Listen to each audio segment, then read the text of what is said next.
عورت کی نماز کے اندر اور مرد کی نماز میں جو فرق ہے، اس کا اس کی اصولی وجہ کیا ہے، یا اس کی بنیادی وجہ کیا ہے؟ تو اہل علم فرماتے ہیں کہ اس کی اصولی وجہ یہ ہے کہ مرد اور عورت کی نماز میں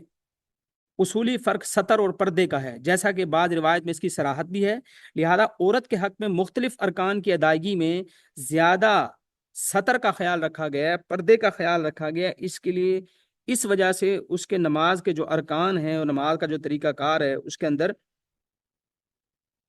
فرق ہے۔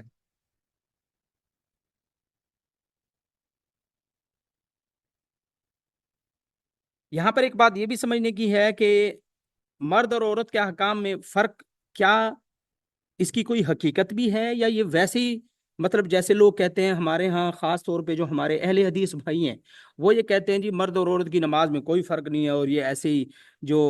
حنفی، مالکی، شافی اور حنبلی ہیں انہوں نے خود سے ہی گھڑ لیا ہے، جبکہ حدیث میں تو یہ آتا ہے کہ صلو کما رأیتمونی اصلی۔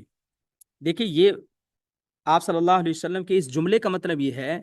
کہ جیسے میں نے تمہیں نماز پڑھنا سکھایا ہے مرد اور عورتوں کو مختلف طریقے سے، ویسے ہی تم نماز پڑھو۔ اس جملے کا صحیح مطلب یہ ہے، اور خود حدیث سے ثابت ہے فرق، جیسے کہ آگے چل کے ہم پڑھیں گے۔ لیکن یہاں پر ہمیں یہ بات سمجھنی چاہیے کہ مرد اور عورت بحیثیت انسان دونوں برابر حقوق رکھتے ہیں، لیکن ان کی فطرت، ان کی جنس، ان کی طبیعت، ان کا مزاج یہ الگ تھلگ ہے، جس کی وجہ سے شریعت اسلامی میں ان کے احکام کے درمیان نمایاں فرق رکھا گیا ہے، تاکہ شریعت کا کوئی حکم مرد اور عورت کی فطرت اور مزاج کے خلاف نہ ہو، بلکہ شریعت کا ہر حکم مرد اور عورت کے مزاج کے مطابق ہو، ہم آہنگ ہو۔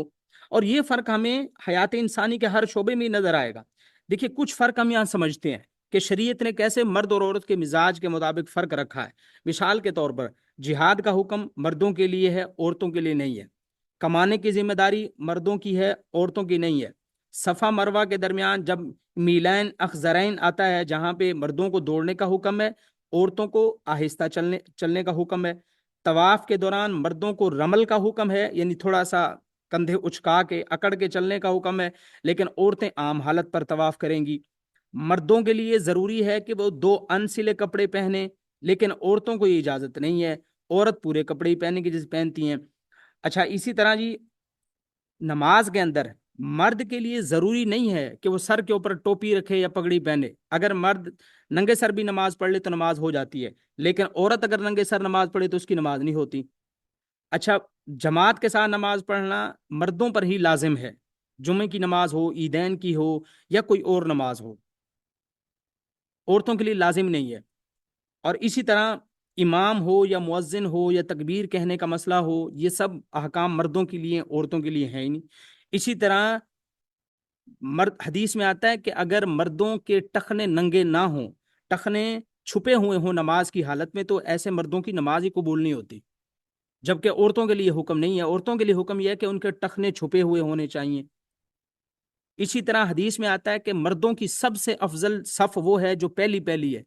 اور حدیث میں یہی آتا ہے کہ عورتوں کی سب سے افضل صف وہ صف ہے جو سب سے آخر میں ہوتی ہے۔